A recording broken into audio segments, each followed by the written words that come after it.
Jangan ganti pemimpin, ganti kebijakan, padahal ini bagus juga, nggak bisa juga. Oke. Harus ada sustainable, ada keberlangsungan proses pembangunan. Jadi yang sekarang kurang lincah. Bagus, kita harus akui konstruksi APBD kota dari ratusan miliar jadi triliunan, mantap. Tapi TPP kan dibayar. Itu hal lain. Karena yang kami tracking ada regulasi baru tentang TPP dari Kemendagri ya gitu. Darurat itu. Sehingga karena apa itu tadi? Karena ada undang-undang Perpu tentang COVID yang jadi undang-undang. Yeah. Ada istilah refocusing, ada istilah relokasi. Termasuk juga beberapa dana-dana desa kelurahan kan juga sekian persen diarahkan ke COVID. Selamat datang di Ngopi Bareng Hilmi Pramudia Podcast. Tamu saya kali ini sudah tidak asing lagi, khususnya untuk warga Kota Tasikmalaya. Saya sudah bersama dengan Kiai Haji Aminuddin Bustomi. Kiai sehat? Alhamdulillah. Kalau dengar suara beliau ini adem gitu. Harus sehat. Harus sehat. Organisasi yang dipegang Kiai hari ini tuh apa aja sih? Banyak banget perasaan. Enggak juga.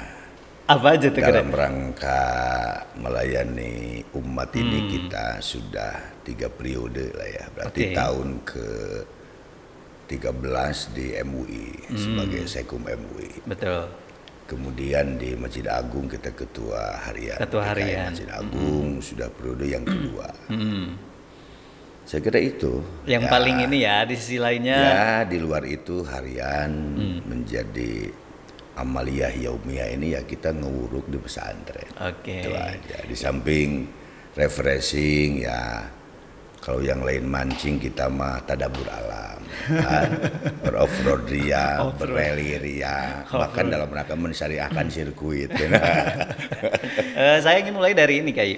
Hari ini kan orang COVID itu masih masih banyak menjadi buah bibir gitu di yang terbaru terkait dengan vaksinasi. Yeah.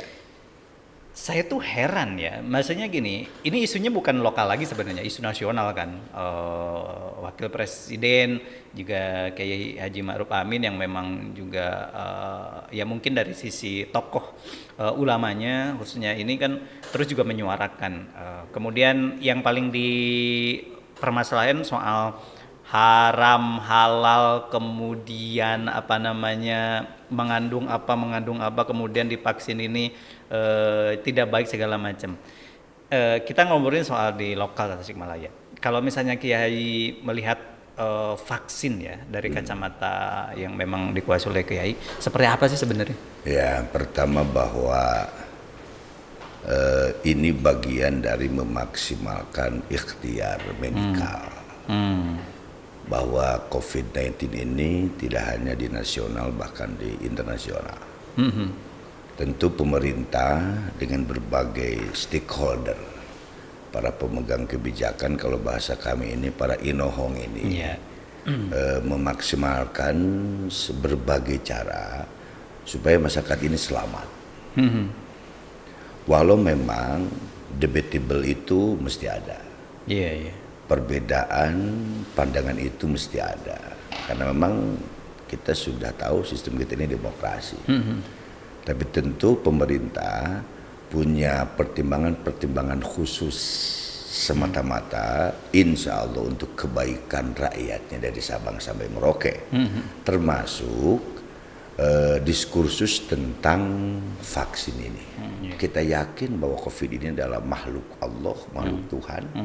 Semuanya by design, artinya kita sebagai hambanya mesti mampu menyelaraskan, menyeimbangkan dua pendekatan tadi. Kalau bahasa kami ini memaksimalkan ikhtiar medikal dan ikhtiar spiritual. Dan Ramadan bagian dari itu. Salah satu indikator sederhana, Kementerian Agama telah membuat surat edaran. Tidak salah nomor 3 tahun 2021 tentang pedoman kegiatan selama bulan Ramadan. Termasuk di Kota Tasik, alhamdulillah juga tidak seketat dan sedah saat sefenomenal Ramadan tahun lalu. Tahun lalu ya. Jadi berarti kalau misalnya nanti di Tasikmalaya sendiri tidak ada khusus misalnya tidak boleh taraweh, tidak boleh sholat Idul Fitri, itu aman berarti kayaknya? Itu narasi itu sudah tidak Sudah ada tidak lagi. di surat edarannya. Karena kami yakin juga para inohong di sana juga mampu merasakan apa yang kurang lengkap dalam kebijakannya, ya tentu harus dilengkapi. Dan kita juga sudah sering mendengar banyak aspirasi yang berkembang, dan ternyata kan temuan ilmiah pun menyatakan ketika didengarkan adzan, kalimat thayyibah, dikir-dikir asmaul husna, ternyata virus ini mengecil. Artinya apa? Tidak cukup hanya dengan pendekatan teoritis saja. Bahasa lain, pendekatan ilmiah dan ilahiyah mesti dilakukan. Dari beberapa temuan tadi, tentu formulanya mesti ada cadangan-cadangan formulasi. Misalnya, beberapa kelompok masyarakat yang bersentuhan langsung dengan aktivitas yang cukup padat, terutama kita tahu kan dari mulai nakes dan lain-lain. Tapi juga mesti dibahas, mesti jadi perhatian bersama. Vaksinasi terus digenjot, tapi ada nakes di kita dari Oktober belum dibayar haknya, kan kacau kan? Ini dolim juga ini. Ini menyebabkan imun dirinya juga lemah. Apalagi ditunggu urusan dapur ngebul kan juga bahaya. Ini menjadi catatan bersama. Ini jangan terjadi tuh. Dalam konsepsi agama, utul ajrahu qabla ayyaji fa'urukohu.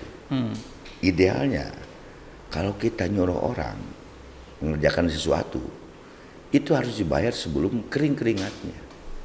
Ini Oktober kan coba.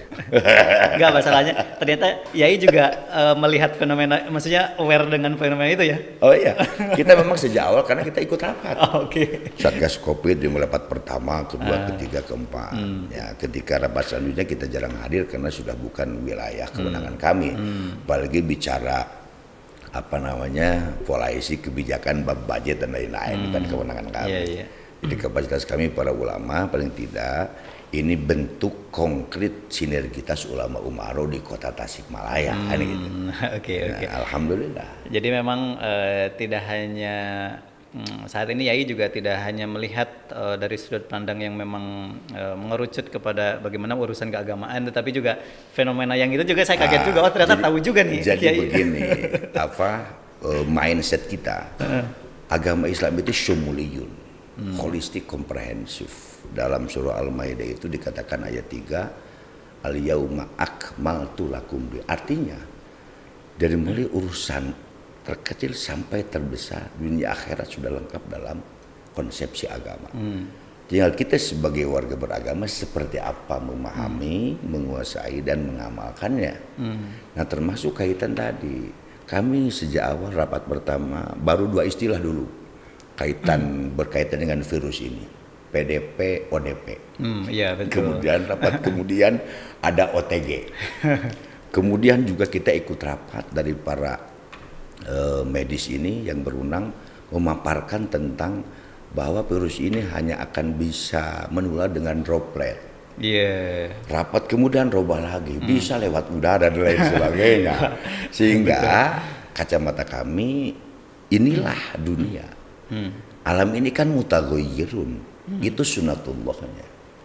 Tapi perubahan ini mesti juga kita dua pendekatan tadi harus balance, harus seimbang.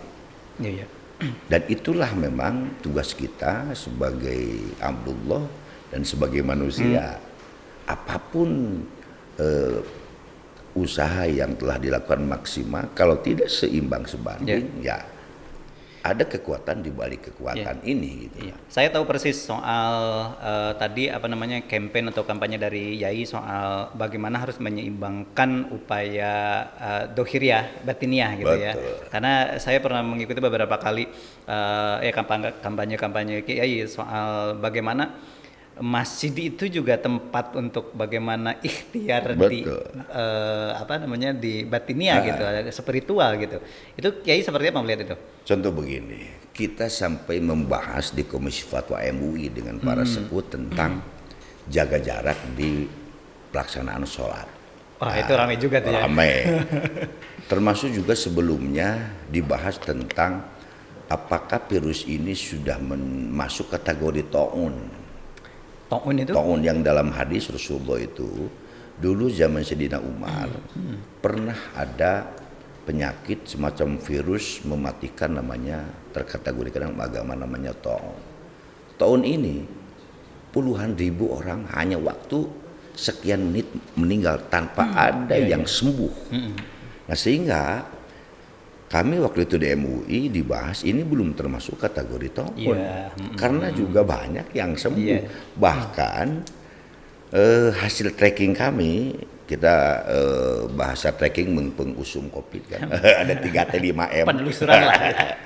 Nah, hasil tracking kami ternyata jumlah masyarakat yang meninggal sebelum ada wabah COVID lebih banyak daripada setelah ada wabah COVID. Iya. Nah, harapan kami ke depan, Kang, tidak hanya yang COVID yang difasilitasi, dibiayai oleh pemerintah. Pemerintah ini pelayan umat. Kami berharap ke depan, tolong regulasinya juga direvisikan, hal biasa di negara kita ini. Siapapun yang kena penyakit ringan atau berat, ya itu kewajiban pemerintah memfasilitasi. Contoh, ada yang DBD, ada yang melahirkan, ada yang TBC, tumor, jemput pakai ambulan, Kang, bawa protap COVID, hoeng, kan luar biasa. Saya kira itu yang diharapkan. Dan semua pengobatannya gratis, Kang. Seperti COVID Itu yang pernah kami juga sampaikan ke para pemegang, para inhong ini. Setuju. Jadi jangan ada kesan kalau ingin gratis harus COVID kan. Kan jadi apa dengarnya jadi lucu ya. Ya, dan nampak orang kan terkait dengan COVID itu orang bilang konspirasi, orang bilang segala macam. Memang di segi kebijakan tadi aja ya ngomongin soal istilah-istilah. Udah berapa istilah tuh yang muncul? Betul, termasuk katanya di Indonesia ini tidak akan tersebar virus karena dari awal 36 derajat kan, ini apa namanya negara tropis. Akhirnya kacamata kami ya udah, berarti ini tidak masuk frame mindset kami. Ya tugas kami adalah tokoh agama bagaimana menyeimbangkan dari sisi spiritualnya itu aja. Oke, siap. Dan kalau misalkan terkait dengan protokol kesehatan, saya juga Jumatan di Masjid Agung kali-kali memang itu masih cukup menerapkan itu ya. Itu bagian ya, walaupun mungkin orang udah bosan juga gitu ya, dalam artian apalagi kalau misalkan soal jaga jarak pun satu sisi syariat mengajarkan bahwa kita harus rapat. Sekarang masih di Masjid Agung sampai saat ini itu masih direnggangkan, gimana? Ya, jadi kita juga kaji dari sisi apa namanya sumber-sumber referensi agama tentang jaga jarak. Apakah ini sampai pada sah tidaknya sholat? Ternyata tidak. Jadi yang hilang itu adalah keutamaan berjamaah. Nah, makanya banyak referensi ini diisi oleh makhluk lain dan lain sebagainya kan itu benar-benar. Itu yang hilang. Artinya akumulasi pahala dari satu kali sholat ini beberapa poinnya hilang. Tapi tidak menyebabkan tidak sah sholat. Kurang afdol lah gitu. Eta bahasa sepuh mah kirang afdol, pan urang mah hayang menu hade afdol gitu.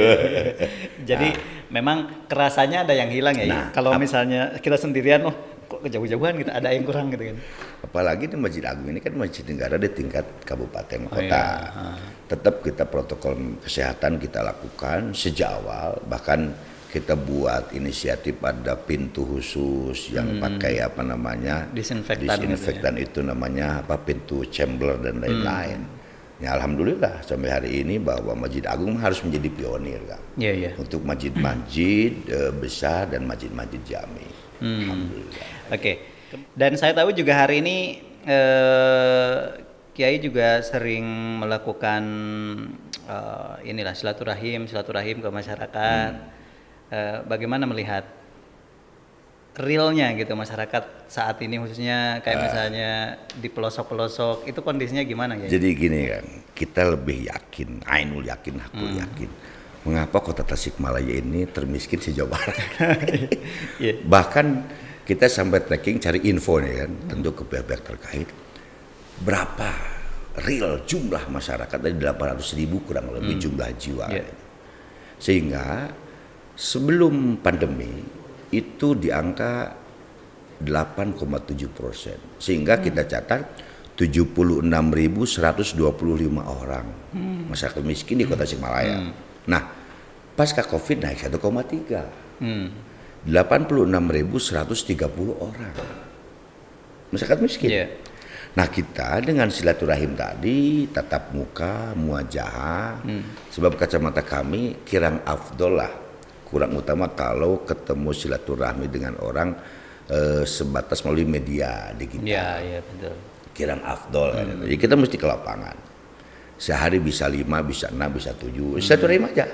Ngobrol begini, bagaimana dan lain-lain. Ternyata luar biasa, Kang. Masyarakat ini memang sederhana harapannya. Ingin ada perbaikan nasib. Yang kedua, masyarakat menginginkan kami ini ya kebutuhan kami hanya yang primer-primer saja. Pendidikan, kesehatan, ekonomi. Yang dalam bahasa Musrenbang itu PPK IPM kan itu. Ini kan wilayah pemerintah. Iya. Nah, pemerintah sebagai pelayan rakyat wajib menyediakan fasilitas ini. Dan tentu sebelum pemimpin merasakan nikmatnya fasilitas, idealnya rakyat dahulukan. Itu konsepsinya. Dan yang jadi guru uswah kan ya Muhammad sallallahu alaihi wasallam. Jangan dibalik. Ada pejabat datang ke Palemburan, hoyong dilayani rakyat, terbalik. Konsepsinya hasil kami silaturahim ini, ya kita jadi pelayan melayani umat. Tentu dengan apa? Karena misalnya begini, kita ini katakan ketua RT, RTA, berarti sekitar 100 kakak. Itu yang harus diketahui dari mulai biografi, autobiografi masyarakat di ke-RT-an itu. Berapa orang yang sakit, berapa yang tidak makan, termasuk penghasilan dan lain sebagainya. Itu kewajiban sebagai ketua RT. Kalau tidak mau tahu itu, jangan jadi ketua RT. Jadi rakyat biasa, enak kan, bebas. Hanya ngurusin diri dan keluarga. Nah, jadi ketua RW. Berarti lingkupnya lebih luas, termasuk jadi pimpinan misalnya, jadi gubernur, jadi wali kota, jadi bupati. Konsekuensi, jangan katakan capek ngurus umat, itu konsekuensi pilihan Anda sebagai pelayan umat. Betul. Itu. Nah, kita melihat masyarakat itu yang diharapkan. Sehingga kami para kiai, para ulama, dalam rangka menindaklanjuti aspirasi rakyat itu, ya kita sodorkan referensi keislaman tentang As-Siyasah fil Islam. Ada kitab namanya Al-Ahkamus Sultaniyah, ada kitab namanya As-Siyasatus Syariah li Islahi Ra'i, ada yang lebih tebal, ada Burunya Wadi. Ini loh konsepsi siyasah fil Islam seperti apa. Ada satu konsep yang ini harus dilakukan. Namanya siyasatul akhlaq wa akhlaqus siyasah. Politik yang bermoral dan moral politik. Indah kan? Oke, gini ya kan turun ke masyarakat, tapi ada nggak warga nu ngarewas patu? Udah ketawa kan? Pengabaun bikin jalan. Ayah. Selain itu ya, atuh ayeuna mah tos waktosan pangetan yai sok lah didorong ke masyarakat kamu memimpin kota Tasikmalaya. Eta kumaha tah yai? Konsepsi pemimpin itu kan acuan syar'inya kullukum ra'in. Setiap dari kita ini pemimpin. Paling tidak memimpin dirinya. Persoalan kemudian ada sebagian umat rakyat yang punya aspirasi lain, ya konsepsinya latas alil imaroh. Kita jangan minta itu. Tapi ketika ada yang memohon meminta, lain cerita. Apa formulanya? 2, musyawarah istikharah. dijamin oleh Rasulullah SAW tidak akan rugi orang yang bermusyawarah, tidak akan menyesal orang yang beristikharah. Ma khaba man istasyara wa ma nadama man istakhara. Nah, kami kebetulan bagian dari forum pondok pesantren dengan berbagai elemennya, tentu ini melakukan ini. Ini loh ada aspirasi, mangga musyawarahkan seperti apa ke depan. Oke. Gitu. Dan jangan salah, kita juga punya jejak digital yang memang forum pimpinan pesantren. Forum pondok pesantren. Pondok pesantren itu juga sudah melakukan deklarasi. Yai. Makanya Yainya sempat nggak tahu juga katanya. Jadi begini. Gimana itu ya?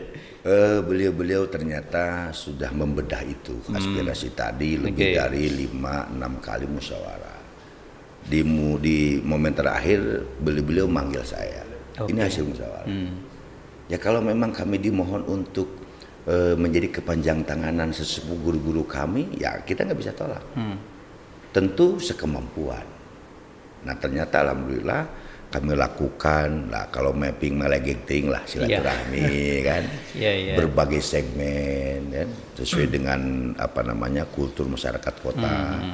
Jadi kota ini kan ada lintas etnis sampai 18 etnis, lintas agama juga kita lakukan itu kan. Alhamdulillah. Nah, ternyata ada kesamaan kesepahaman dan kesamaan harapan ke depan siapapun yang menjadi top leader ini, yang jelas kata kuncinya ya amanah, transparan. Jadi jangan begini jadi pemimpin itu. Ada slogan itu tapi jelek, tidak pernah terlihat wajahnya, tidak pernah terdengar pendapatnya, tidak pernah terasa pendapatannya. Oke. Kalau soal proses nih, hari ini masih berproses. Istilahnya tadilah melakukan silaturahmi. Kemudian nanti kan yang namanya politik juga kan ada birokrasinya, di segala macam aturan-aturannya. Kira-kira mau pakai perahu yang mana? Kan ada dua nih, perahu yang independen misalnya atau perahu yang normalnya ada partai politik. Sudah kesanakah? Ya, jadi kita juga kaji mutolaah, mudzakarah sama-sama tentang regulasi bab nasbul imam ya, bab pemilu kada. Kita terakhir kemarin buka PKPU nomor 1 tahun 2020 bahwa untuk perahu itu bisa lewat parpol dan bisa lewat independen perseorangan dengan persentase kalkulasi jumlah penduduk dikali sekian.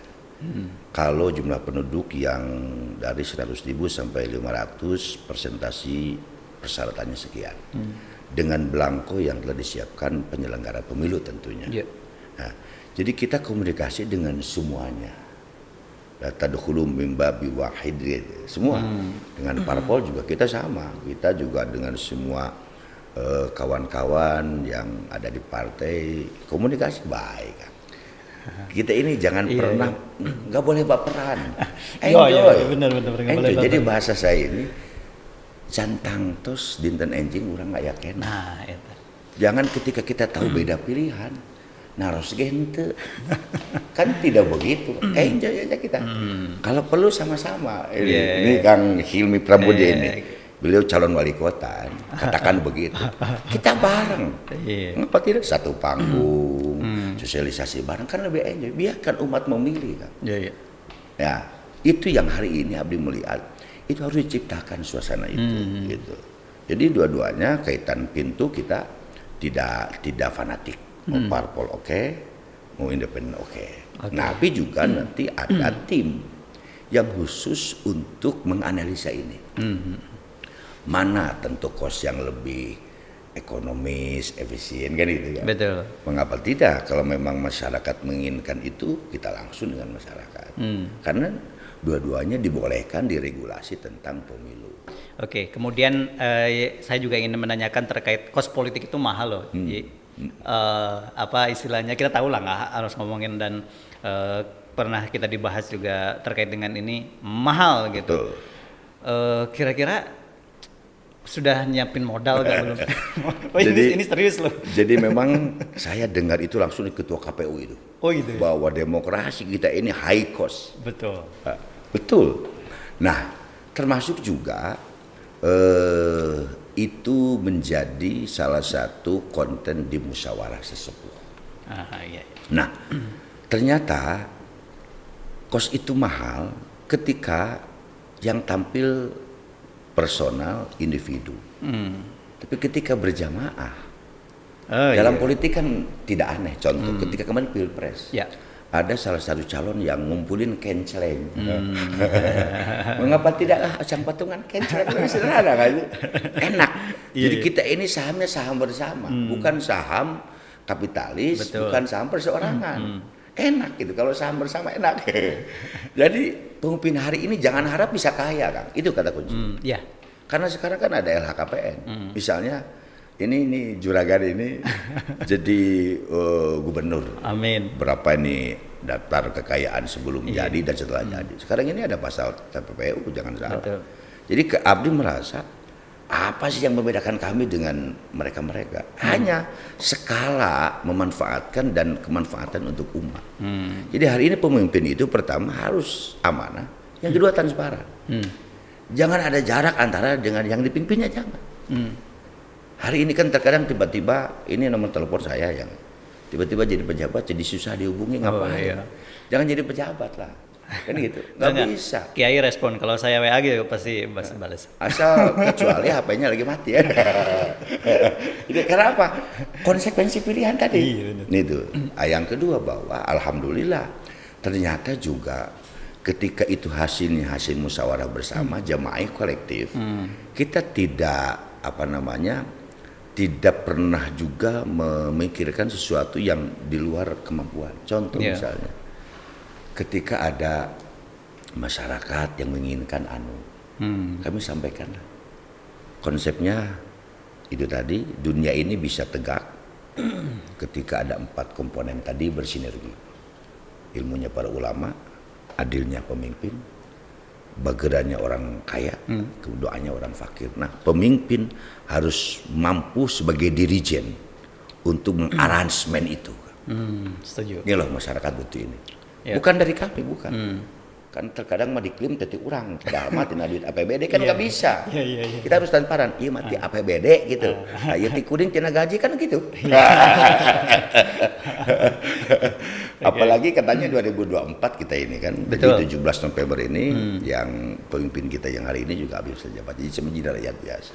Nah, kami coba lakukan formula itu, Kang. Ternyata nikmat. Kami sampaikan bukan dari saya, ini ada amanah dari seorang agnia muslim yang peduli untuk masyarakat, mangga. Kami itu aja sebagai fasilitator. Contoh ini, mangga suka dia langsung, aku akan tinggali langsung. Kalaupun akan mau bantu langsung aja. Alhamdulillah, enjoy kan. Jadi nggak ada beban, nggak ada beban. Oke, gini, tentu saja kan obrolan juga katanya bisa jadi doa nih. Kemudian nanti kira-kira pada akhirnya ketika memang ditakdirkan Tasik ini, kota Tasik ya khususnya, butuh apa sih gitu, butuh digimanakan? Yai sebagai calon pemimpin harus sudah, ini dong, hari ini kan masyarakat, wah jauh-jauh hari walaupun bertahun-tahun lagi, ini gimana nih, butuh jadi apa nih? Jadi memang Tasik? pengalaman kami dulu ketika di Paskibra ya, dulu masuk Paskibra tahun 93, masuk Jawa Barat di Pramuka di Kuarcap, di OSIS, ketua OSIS, itu menjadi pengalaman sederhana. Termasuk juga kami dulu dipesan ditugaskan oleh guru kami untuk mengurus urusan-urusan kegiatan birokrasi. Tentu bicara pemerintahan tidak terlepas dari RPJMP, RPJM yang ada. Kan itu. Dan kita kaji itulah. Jadi termasuk di ke depan visi misi, strategi orientasi program dan lain-lain. Nah, hari ini Tasik ini kan kota agamis, kota santri. Perda tata nilai juga sudah ada. Perda ketertiban umum juga sudah ada. Tapi di lapangan tidak linier, kan. Nah, kalau kacamata kami kalau ada regulasi harus sampai zero. Di mana ini evaluasinya di tahapan mana? Ternyata tahapan action, kan. Contoh. Kemarin kita acara di Polresta. Setelah Pak Kapolres baru membuat tim khusus namanya Munggal Lumbung. Betul. Alhamdulillah korban-korban penganiayaan dan kriminal karena tanda kutip geng motor itu bisa diminimal, bahkan zero kan. Yang sebelumnya kan 1 minggu bisa terjadi 2-3 kali. Iya. Artinya apa? Kami melihat seorang pemimpin harus piawai menganalisa ini, nggak bisa dibiarkan. Karena ketika ada masalah, yang paling tanggung jawab siapa? Ya top leader. Iya. Top leader. Kalau di kota ya wali kota. Jangan mau lepas tangan, nggak bisa. Nah, termasuk kaitan pemerintahan tadi tentu ada regulasi yang ada. Nah, ada visi, ada misi, termasuk katakanlah yang selama ini berjalan seperti apa. Di kepemimpinan sebelumnya mesti ada sustainable, ada keberlangsungan, ada tindak lanjut. Jadi meneruskan, jangan ganti pemimpin, ganti kebijakan, padahal ini bagus juga nggak bisa juga. Harus ada sustainable, ada keberlangsungan proses pembangunan. Jadi yang sekarang kurang lincah. Bagus, kita harus akui konstruksi APBD kota dari ratusan miliar jadi triliunan, mantap. Tapi TPP kan dibayar. Itu hal lain. Karena yang kami tracking ada regulasi baru tentang TPP dari Kemendagri ya gitu. Darurat itu. Sehingga karena apa itu tadi? Karena ada undang-undang Perpu tentang COVID yang jadi undang-undang. Ada istilah refocusing, ada istilah relokasi. Termasuk juga beberapa dana-dana desa kelurahan kan juga sekian persen diarahkan ke COVID. Nah, ini persoalannya mengapa kamu terjadi riak di ASN? Sosialisasinya minimalis kan? Itu. Saya kira tidak ada yang tidak bisa diselesaikan. Selama ini ada acuannya, kalau mereka orang-orang terdidik, orang-orang yang menengah ke minimal S1, minimal S2 kan, masa nggak paham. Gitu. Persoalan komunikasi aja, makanya jangan baperan. Gitu. Gitu. Saya kira sudah clear kalau sekarang saya sudah mendapatkan jawaban langsung dan masyarakat bisa menilai tentunya, walaupun prosesnya masih panjang ya. Masih panjang, masih dinamis dan segala sesuatu. Karena politik itu kan tidak ada yang abadi. Betul. Yang adanya kepentingan. Dan itu seni. Seni. Nah, begini kan ada juga beberapa sepuh. Kang Haji, politik ini identik kotor. Ya. Nah, kita jawab, kalau kotor, siapa yang mau membersihkan? Ya, benar. Tidak cukup hanya dengan sapu yang bersih, tapi juga harus hati yang bersih. Jadi ketika itu ibarat kain kotor ya dicuci lah gitu deh. Catat, badah thayyibah warabun ghafur hanya bisa diwujudkan ketika Muhammad bin Abdullah tidak hanya pemimpin spiritual, tapi pemimpin pemerintahan. Oke, sudah clear pembicaraan ini. Nanti kita bagaimana melihat apa yang akan dilakukan ke depan ya, karena tentu ini merupakan ikhtiar-ikhtiar yang harus dilakukan, apalagi dalam situasi seperti ini. Tadi terkait dengan keagamaan, alhamdulillah di Kota Tasikmalaya aman ya, maksudnya untuk tarawih masih bisa dilaksanakan. Saya tarawih di Masjid Agung loh ya. Alhamdulillah. Bahkan beliau paling rajin memantau, melaporkan. Ini gimana alhamdulillah. Nuhun ka Kang Hilman dan kru yang senantiasa mengingatkan kami kan. Ini Masjid Agung Kang Kirang begini alhamdulillah. Nuhun jazakallah. Baik, dan terakhir akhir tahun ini kan saya nikah nih ya. Kayaknya cocok nih kalau Yai ini jadi saksi sama jadi khutbah nikahnya. Sebagai pelayan umat kita siap sesuai harapan umat. Bismillah. Mau khutbah nikah ayo, pada bagian nyerahkan pengantin ayo. Naon bebas lah. Enggak giringan. Kita doakan mudah-mudahan pada saatnya juga Allah berikan kesehatan. Amin. Dan jodoh yang terbaik dunia akhirat. Amin. Insyaallah.